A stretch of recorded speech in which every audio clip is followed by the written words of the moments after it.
우리는 지혜의 결핍과 나뉜 마음에 있습니다 라는 제목의 말씀을 가지고 함께 은혜 받기를 원합니다.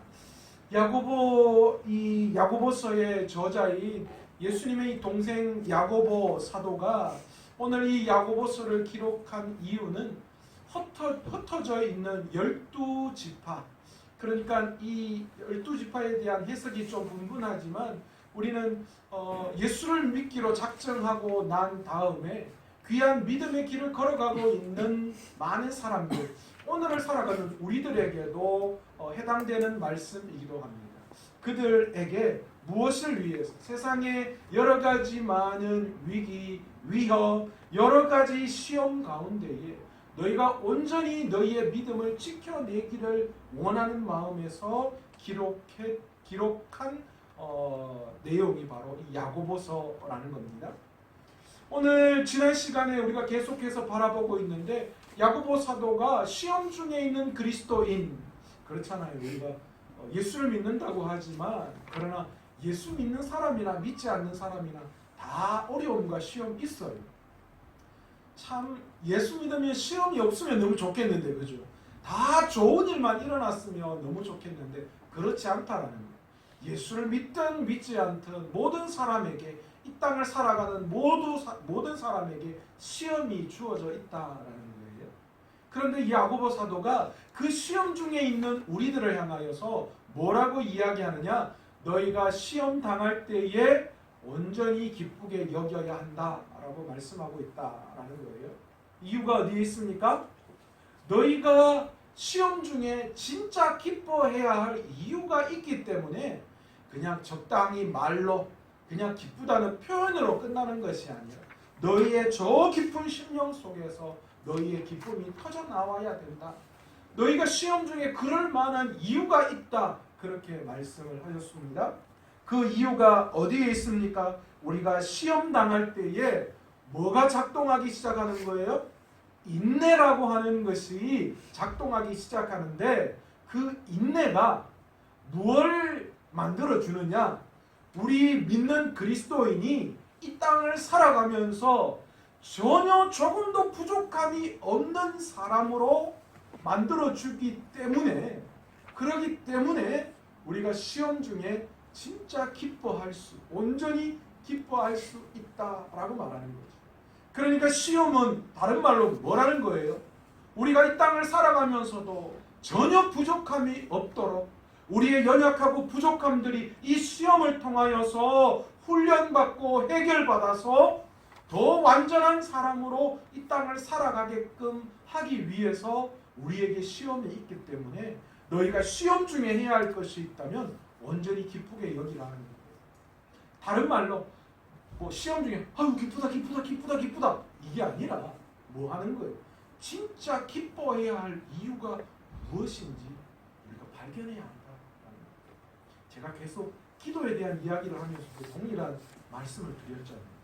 우리가 기도하는 건 3살, 4살 된 아이가 마트 완구점 앞에서 인형 사달라, 로봇 사달라고 엄마 앞에서 울면서 떼쓰고 3, 4살 요즘 애들 장난 아니더라고요. 그 자리에서 누워버리더라고요. 누워서 우니까 부모들이 감당이 안 되더라고요. 그렇게 떼쓰는 것처럼 우리가 기도할 때 하나님 앞에 하나님 이거 왜 안 줍니까? 그렇게 이야기하는 것이 기도가 아니라 우리가 기도 중에 뭐 하는 거예요? 하나님의 뜻과 하나님의 계획을 아는 거. 그게 중요하다는 거예요. 그걸 알 때에 어떻게 하는 거예요? 기도의 응답이 예스가 되든 노가 되든 때로는 그 기도의 응답이 기다림이 있어야 할 때라도 우리가 능히 뭐 하는 거예요? 그까지 것 기다릴 수 있다라는 거죠. 여러분 시험도 마찬가지입니다. 우리의 인생에 닥쳐올 여러 가지 시험 중에서 우리가 그 시험을 통하여서 하나님이 우리를 더 무엇을 온전하게 하시기 위함인지 우리가 그 시험을 통하여 그것을 깨달을 때에 우리의 삶은 어떻게 된다는 거예요? 더 완전해지고 비로소 그것으로 말미암아 우리는 이거였구나. 이 연약한 부분을 하나님이 하시기 위해서 그렇게 하셨구나 라는 것을 알 때 기뻐할 수 있다는 거죠. 제가 지난번에 말씀드렸잖아요. 잘 나가던 큰 교회에 있다가 갑자기 담임 나간다고 기도도 제대로 안 해보고 하다가 홀랑 그냥 말아먹고 중간에 붕 떠 있는데, 그때 하나님 저한테 왜 이런 시련을 주십니까? 목회자에게 어쩌면 공백이 치명적일 수도 있는데 왜 이런 공백을 주십니까?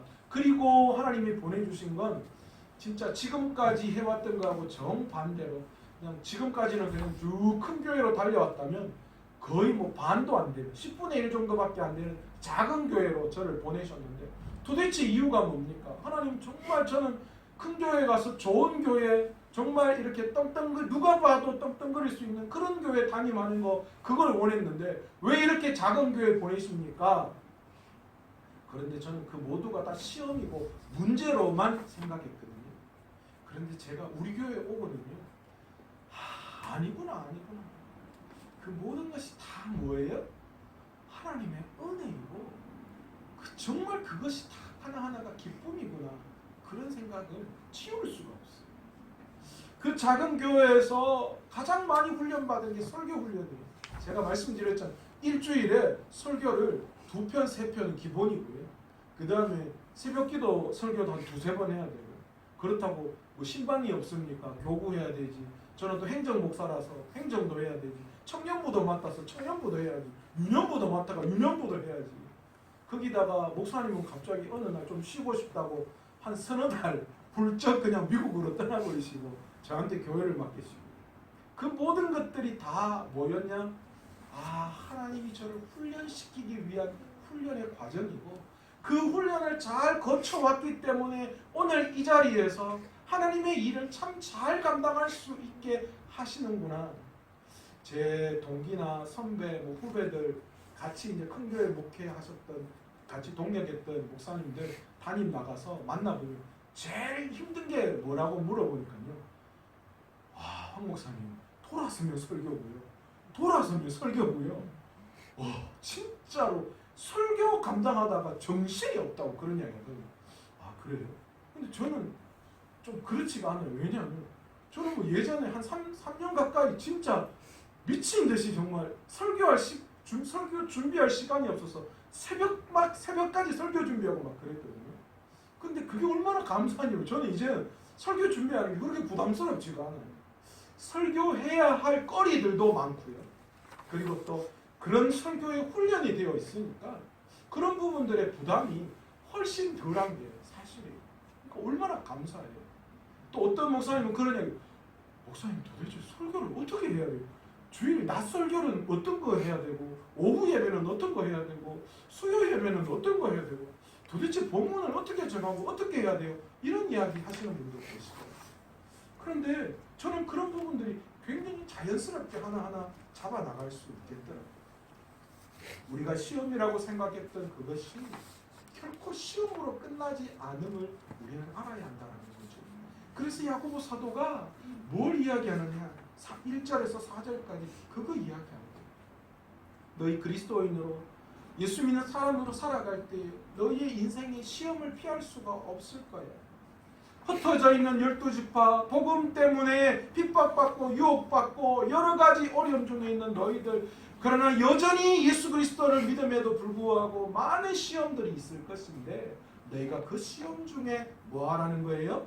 기뻐해야 할 이유가 있다. 왜냐하면 그 시험을 통하여 너희가 완전하고 부족함이 없는 그런 믿음의 사람으로 하나님이 만들기 위한 하나님의 계획이시기 때문에 너희가 시험 중에 기뻐해야 한다라고 그렇게 말씀하고 있는 것입니다. 그렇게 이야기한 야고보 사도가 오늘 5절부터 뭐라고 이야기하느냐? 이 구체적으로 시험에 빠진 그리스도인들이 어떻게 행동해야 하는지를 우리에게 말씀해 주고 있는데, 오늘 야고보 사도는 시험을 이기기 위해서 제일 먼저 가지고 나온 게 뭐냐면 지혜라는 것을 이야기하고 있다라는 겁니다. 사람이 극한 상황에 다다르면요, 뭐가 돼요? 판단력이 없어져요. 급하면요, 판단력이 없어져요. 오늘 제가 손가락이 좀 불편해요. 요즘 왜 그런지 모르겠어요. 봉고차 타고 가다가 내려가 문을 닫는데요. 문을 닫고 뒷문을 연다고 했는 게 문을 이렇게 닫고 이쪽 손으로 뒷문을 연다고 했는데 이쪽 문을 닫았는데 그러면 손가락이 끼어버렸어요. 그래서 탁 닫았는데 이게 안 빠지는데 처음에는 손가락이 끼어 있는 줄 알았는데 손을 뺐는데 안 빠지더라고요. 그래서 문을 딱 여니까 손이 쑥 빠지더라고요. 그래서 이제 그렇게 되었는데 그 순간 손이 문에 끼니까 순간적으로 당황해가지고 이거 어떻게 해야 되지? 자꾸 문을 열어야 되는데 손만 자꾸 당기고 있더라고요. 제 스스로. 그래서 내가 이게 아니지. 문을 열어야지 하고 문을 여니까 손이 쑥 빠지더라고요. 모든 상황이 다 그런 것 같아요. 사람들이 당황하면 특히 우리 여자분들은 운전하시다가 사고 나면 남자들은 뭐 그런 대로 괜찮게 보이지만 남자들도 다 당황해요. 저도 운전 한 20-30년 했는데 사고 나면요. 왜 해야 되지? 이걸 어떻게 해야 되지? 그래요. 모두가 다 그렇죠. 여러분 사람이 극한 상황에 닿으면 엉뚱한 행동들이 나오고 엉뚱한 이야기가 자꾸 들리고 하는 게 사실입니다. 우리의 삶에 시험이 올 때에도 여러분 우리가 정신 번쩍 차려야 돼요. 우리의 삶에 시험이 올 때에 뭐가 작동하기 시작하는 거예요? 사단들은 우리가 처해 있는 그 시험을 틈타고 우리에게 들어와요. 그래서 우리가 자꾸 엉뚱한 짓 하게 하고 엉뚱한 방향으로 가게 하고 예수 멀리 가게 하고 사탄에 조종받도록 그렇게 우리를 자꾸 몰아간다라는 거죠. 우리는 세상적인 방법을 그때 사용하게 돼요. 우리가 위기 가운데 있으면 우리의 삶에 어려움이 닥치면 하나님 앞에 나오는 것보다 어떻게 해요? 이걸 어떻게 해결해야 하나? 라는 생각으로 여기저기 물어보고 여기저기 해결 방법 찾으러 돌아다닙니다. 그런데 우리가 그때 뭘 해야 합니까? 하나님 앞에 나와야 하죠. 그리고 우리가 뭐 해야 합니까? 하나님 앞에 지혜를 구해야 하는 게 맞는 거죠. 우리 그리스도인이잖아요. 그렇다면 그리스도인이란 무엇입니까? 하나님의 말씀대로 살겠다고 약속한 믿음의 백성들이잖아요. 그러면 우리가 가장 먼저 뭘 해야 되는 거예요?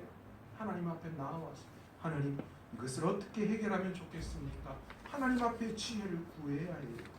그런데 우리가 시험을 당하게 되면 여러 가지 부족한 것들이 발견되고 그래서 우리는 그 부족함들을 채우려고 엉뚱한 일들을 찾아 나간다라는 거죠. 돈으로, 힘으로, 술력으로 여러 가지 사람을 통하여 그것들을 해결하려고 한다라는 겁니다. 정작 부족한 것은 이 세상 것들이 아닌데 우리의 삶의 시험은 이 세상의 결핍 때문에 오는 것이 결코 아닌데 우리가 그것을 모르고 하나님께서 이 모든 일을 통해서 무엇인가 하고자 하신다라는 그것을 우리가 그 시험 속에 발견하지 못하고 단순히 세상적인 결핍으로 생각하고 그것들을 채우려고 한다라는 것이죠. 우리에게 닥친 시험을 통해서 우리는 하나님께서 원하시는 것이 무엇인지를 깨닫는 지혜가 있어야 합니다. 그렇지 않으면 결코 이 시험 중에 우리는 기뻐할 수가 없어요. 그런데 잘 보세요. 하나님께서는 시험 중에 있는 우리들에게 뭐라고 이야기하시느냐? 시험 중에 구하는 너희가 시험 중에 지혜를 구해야 한다. 그렇게 오늘 5절에 말씀하고 있잖아요. 그런데 놀라운 사실은요. 우리가 시험 중에 있을 때에 하나님 앞에 지혜를 구하면 뭐라고 말씀하시느냐? 전혀 꾸짖지 아니하시고 그것으로 끝나는 것이 아니라 뭐라고 말씀하고 계십니까? 후하게 우리에게 지혜를 주시겠다. 그렇게 말씀하십니다. 제가 저희 집에 재밌는 예화가 있어요. 저희 그 수아가 조금 어릴 때였는데요. 초등학교 1학년 때인가 2학년 때였을 거예요. 제가 집에 딱 들어갔는데 분위기가 좀 심상치 않더라고요. 왜 그러지 생각했는데 우리 아내가 수아를 가르치고 있더라고요. 처음에는 공부를 가르치는갑다라고 생각했는데 안에서 옷을 벗고 좀 하고 이제 좀 쉬려고 준비를 하고 있는데 자꾸 우리 아내의 목소리가 점점 커지는 거예요. 그러더니만 나중에는 막 애를 막 득달없이 똑바로 앉아. 이것도 못해? 뭐 하는 거야? 정신 안 차려? 막 그러는 거예요. 한 30분 듣다가 아를 잡겠다 싶어가지고 제가 나가서 왜 그러냐고. 그러니까 자기가 공부를 지금 가르치고 있는데 지금 너무 답답해서 폭발하기 일보 직전이라는 거예요. 그래서 제가 얼마나 가르치는데 뭘 그렇게 성질을 내고 말이야. 나와라고. 내가 가르치면. 제가 앉았습니다. 제가 앉아서 이야기를 시작했습니다. 이거는 이거고, 소아야 잘 봐. 저건 저거야. 알겠지? 응? 모르겠는데? 잘 봐. 아빠가 이야기해야 되나? 이건 이거고, 이건 이거야. 그럼 이건 뭘까? 그러니까 엉뚱한 이야기하는 거예요. 아니, 그거 아니고, 잘 봐. 아빠가 이야기했잖아. 이거 이거고, 이거 이거고. 그럼 이거 뭐겠어? 근데 딴지다고 했어. 아니, 여기 똑바로 봐봐, 여기. 나도 모르게 점점 말이 우리 아내처럼 소리가 점점 높아지고 이제 애를 점점 잡기 시작하더라고요. 그래서 제가 중간에 하다가 나 못하겠다. 다시 해라. 못하겠다. 그리고 제가 포기한 적이 있습니다. 여러분, 사람은요, 뭐가 부족하고 연약해서 누군가에게 이야기할 때에 한 번 이야기하고 두 번 이야기하고 그래서 제대로 못하면 뭐예요? 이것도 모르나? 그 이야기가 나와요. 내가 지난번 말해줬잖아. 그 이야기가 나와요. 그러나 우리 하나님 어떤 분이시라고요? 하나님, 우리가 지혜가 부족할 때, 우리가 시험 중에 힘들고 어려울 때 한 번도 우리에게 하죠. 내가 지난번에 이렇게 하라고 했지? 그렇게 말씀하시지 않나요? 아니, 너는 지금까지 신앙생활 하면서 이것도 몰라? 이 정도도 못 이겨내? 그렇게 말씀하시지 않나요? 뭐라고 말씀하시니? 시험 중에 너희가 지혜를 나에게 구하라. 그렇게 지혜를 구하면 내가 너희에게 왜 이것도 모르느냐 그렇게 꾸짖지 아니하시고 하나님은 후하게 우리에게 필요한 이 시험을 넘을 수 있는 지혜를 허락해 주시겠다 그렇게 말씀하시오. 그러니 시험의 목적이, 우리 하나님이 주시는, 우리가 겪는 시험의 목적이 우리를 어렵게 하거나 징계하고 넘어뜨려서 그냥 지지 밟는 것처럼, 그래서 우리를 다려보고 안 되면 다 떨어내버리는 그런 신앙, 그런 하나님의 마음이 아니시라. 우리가 부족하고 연약함을 알고 하나님 앞에 어쨌든 간 붙어서 하나님 해결해 주세요, 치유해 주세요 구하고 나아갈 때마다 하나님께서는 우리를 불쌍히 여겨주셔서 우리의 문제를 해결해 주시는 분이시다라는 것이죠. 그래서 누군가 그렇게 이야기하잖아요. 고난은 변장된 축복이고 위기는 다른 말로 뭐라고요? 하나님 앞에 은혜를 받을 수 있는 기회다. 그렇게 말씀하고 있잖아요. 제가 말은 이렇게 하고 맞다 이래도 다 고난 주면 지영생 그죠? 위기가 닥치면 뺑! 저는 아니요.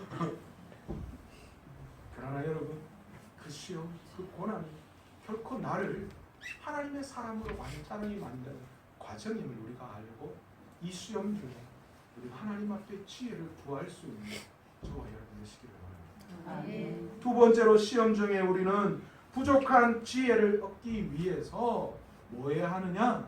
하나님 앞에 나와야 한다. 하나님 앞에 입술을 열어야 해요. 하나님 앞에 구해야 합니다. 하나님, 문제가 이건데 어떻게 해야 합니까? 우리가 그 어떤 방법으로도 다른 식으로 그것을 해결하려고 하면 안 되는 거예요. 아까도 말씀드렸습니다. 우리가 문제 앞에 놓여질 때에 우리는 자꾸만 하나님을 바라보는 것이 아니라 무엇을 바라봅니까? 세상을 바라보고 세상의 방법으로 나아갑니다. 여러분, 문제를 만나면 위로부터 내려오는 지혜를 구해야 하는데 우리는 자꾸만 세상의 지혜를 구하는 사람들입니다. 그런데 여러분, 세상이 주는 지혜는 실패와 좌절이 반드시 있습니다.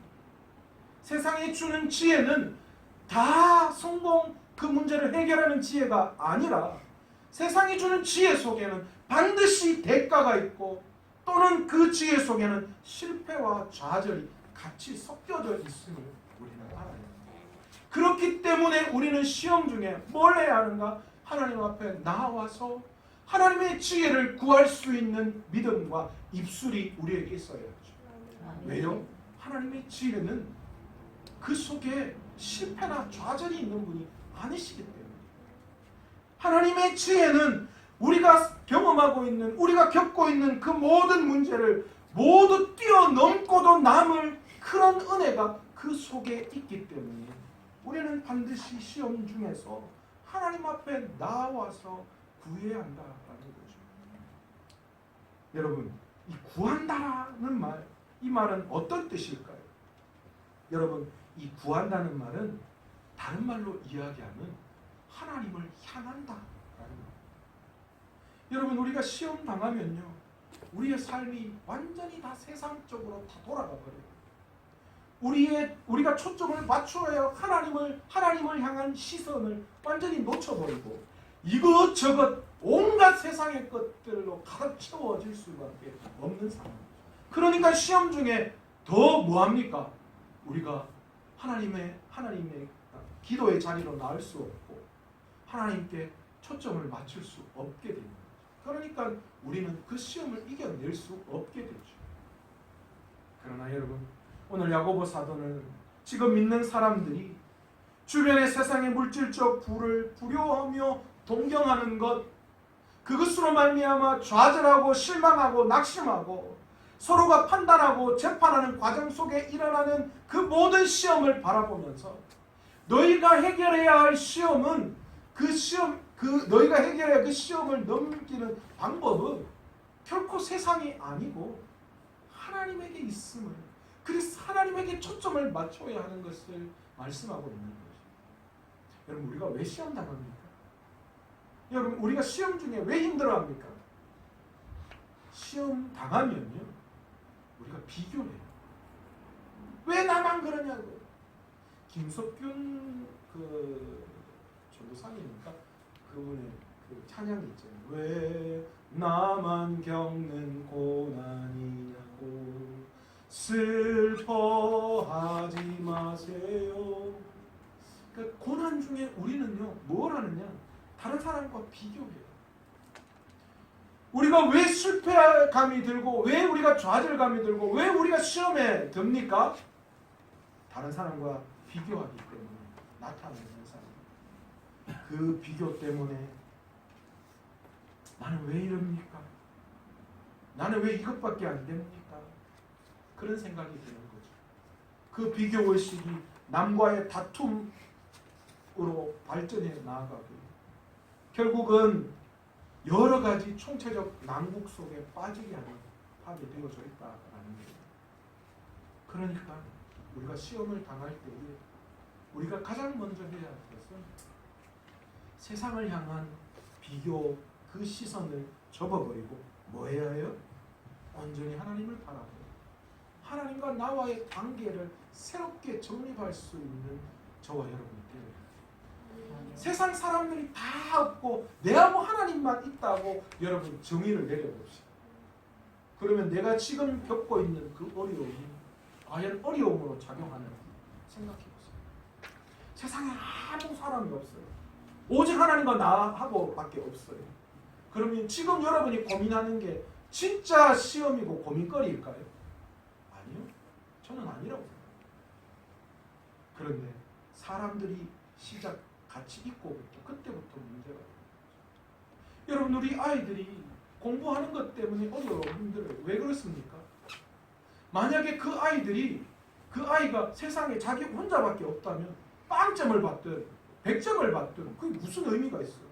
안 그렇습니까? 그런데 그 아이가 비교하기 시작하기 때문에, 그러니까 옛날에 안타까운 일들이 얼마나 많았어요. 수능 시험 치고 나면 점수가 발표 안 됐는데 자살하는 애들이 생겨요. 그런데 공부 못하는 애들은 절대 안 그래요. 공부 1, 2등 하는 애들이 그러니까 더 미치는 거죠. 아니 그게 뭐라고. 그런 일들을 행하는 모습들을 볼 때마다 너무 안타까워요. 여러분, 비교하지 마세요.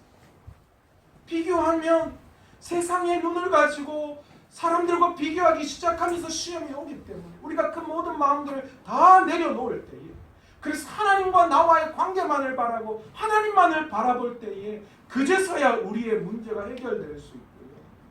그제서야 하나님에게 시선을 맞추고, 그래서 하나님께 지혜를 달라고 우리의 입술을 열어 구할 때에 비로소 뭐가 되는 거예요? 하나님께서 우리에게 그 모든 힘들고 어려운 문제를 해결할 수 있는 능력을 우리에게 허락해 주신다라는 거예요. 하나님의 대답을 구하는 자세를 잊지 말아야 돼요. 시험 중에 우리가 결코 잃어버려서는 안 되는 것이 하나님을 향한 시선, 하나님을 향한 자세. 여러분, 자세와 태도가 얼마나 중요한지 몰라요. 저는 제가 울산에 있는 교회에서요, 목사님이 자세와 태도에 대한 걸 엄청 강조하셨어요. 그러니까 실력이 잘나고 뭐 못하고 그 개념은 전혀 문제가 안 되고, 내가 하나님 앞에서, 내가 교회 앞에서, 내가 성도 앞에서 어떤 자세와 태도로 임하느냐 굉장히 엄하게 보셨어요. 그래서 그 교회는요, 기본적으로 교육자로서의 자세와 태도가 안 되면 6개월 만에라도 내보내는 그런 일들이 허다하게 있었어요. 처음에는 그게 부당하다고 생각했어요. 아니 도대체 어떻게 그러실 수가 있지? 그런데요, 아니다. 제가 시간이 지나고 보니까요, 그게 얼마나 중요한 건지. 여러분, 시험 앞에서 우리의 자세와 태도, 하나님 앞에서의 그 자세와 태도, 그게 어떻게 되어야 한다고요? 하나님을 향하고 하나님만 바라볼 수 있고, 거기에서 문제 해결점이 나올 수 있음을 알고 그 하나님을 구할 수 있는 저와 여러분 되시기를 원합니다. 마지막으로, 모든 시험의 본질은 두 마음에서부터 시작된다, 그렇게 야고보 사도가 말하고 있어요.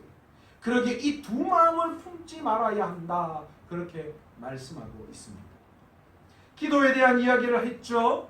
지혜를 달라, 지혜가 중요하다. 그리고 하나님 앞에 그 지혜를 달라고 구해야 한다. 다른 말로 그것은 하나님에게 시선을 두는 것이다. 그런데 그렇게 할 때 결코 우리가 두 마음을 품지 말아야 한다라는 거예요. 이것은 다른 말로 의심하지 말아야 한다, 그렇게 말할 수 있습니다. 그런데 여러분, 이 의심하지 말아야 한다, 이 단어에 대한 의미를 우리가 바로 해석을 할 수 있어야 돼요. 이 구절을 자칫 잘못 해석하면 어떻게 해석하느냐, 기도할 때 응답을 받기 위해서는 절대로 다른 의심해서는 안 된다. 무엇이든지 구하는 대로 반드시 그렇게 될 것이다. 그런 의심을 하지 말아야 한다 라는 식으로 우리가 이 본문을 그렇게 해석해서는 안 된다라는 겁니다. 이 본문은요, 우리가 기도하면서 이거 분명히 될 거야, 믿음의 확신을 가지고 구할 때에 하나님이 그렇게 들어주시는 거지, 희미하게 하나님 이거 돼요 안 돼요 이런 마음으로 기도하면 안 된다, 그 말씀을 하시는 거 아니에요. 이 말씀은 다른 말로 무엇이냐, 자기 마음에 원하는 것을 이미 결정해 놓고 그것을 자기 방식대로, 그러니까 시기와 분쟁과 다툼, 그 모든 것들을 통하여서 내가 이렇게 해결할 것이다 라는 것을 정해놓고는, 그래놓고는 동시에 하나님 앞에 나아가서 이 모든 것을 자신이 원하는 대로 해달라고 기도하는 그 자세를 말합니다. 이 두 마음을 말합니다. 한쪽에서 하나님 앞에 기도하고 원하는 하나님의 지혜를 구한다고 해놔놓고는 속으로는 시커먼 내가 원하는 거, 그거 나는 요렇게 해결할 거야, 그렇게 딱 생각해놓고는 분명히 그렇게 할 거면서 하나님 앞에, 하나님 그렇게 해줄 거죠, 내가 생각한 대로 하나님 그렇게 할 거죠, 나는 거기에 전혀 의심치 않습니다, 하나님 내가 원하는 대로 반드시 들어주실 것으로 확신합니다. 그렇게 두 마음을 가지지 마라. 이 사람은 여전히 아직도 세상을 붙들고 있는 사람이고 하나님을 향하고 있는 사람이 아니다. 하나님의 지혜를 원하는 사람 아니다. 라는 거예요.